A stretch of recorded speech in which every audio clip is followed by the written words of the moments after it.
ओ की होया भाई? कुछ नहीं सर जी, बस माँ की याद आ रही है। और छोटे, याद तो मुझे भी आती है, लेकिन ये धरती भी तो अपनी माँ है।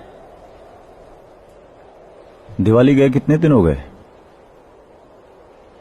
4-5 दिन हुए होंगे साहब जी। क्यों, क्या हुआ साहब जी?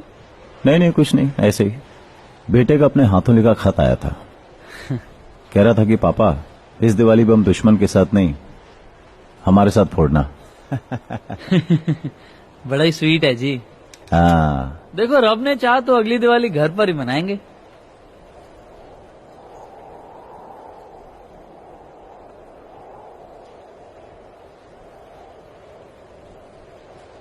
कश्मीर में 1.5 महीने के लिए ऑपरेशन पर गया था। लौट कर आया तो मालूम पड़ा कि मेरे बेबे मर चुकी थी। तब से मैं इसी माँ की सेवा कर रहा हूं।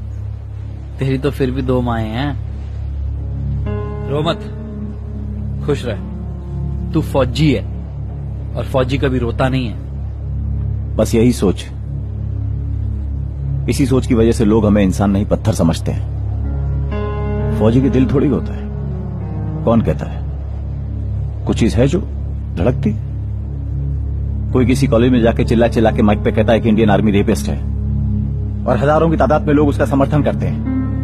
हम कश्मीर में टेररिस्ट मारते हैं और कुछ पढ़े लिखे लोग उनकी मौत को शहादत का नाम देते हैं। लाखों लोग पेटिशन साइन करते हैं इंटरनेट पे, कहते हैं कि इंडियन आर्मी कातिल है। सब एक बात याद आ गई। वो कहते हैं ना, जिन्हें हम हार समझ बैठे थे गला अपना सजाने को, वही नाग बन बैठे हैं हमें ही काट खाने। कुछ लोगों ने तो हद ही कर दी। कहते हैं कि घूस दे के आर्मी में भर्ती होते हैं, फोकट का राशन खाते हैं। एक तरफ कोई एक्टर कहता है कि किसने कहा था उस 19 साल के लड़के को सरहद पे जाने के लिए, और दूसरी तरफ कुछ लीडर्स आतंकवाद के खिलाफ हमारी जीत का प्रूफ मांगते हैं। They bloody dog this uniform. Proof?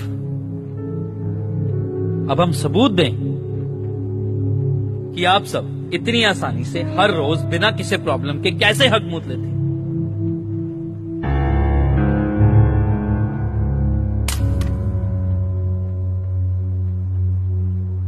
किसके लिए हम यहां खड़े हैं?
इसका मतलब हमारी खबर पक्की थी।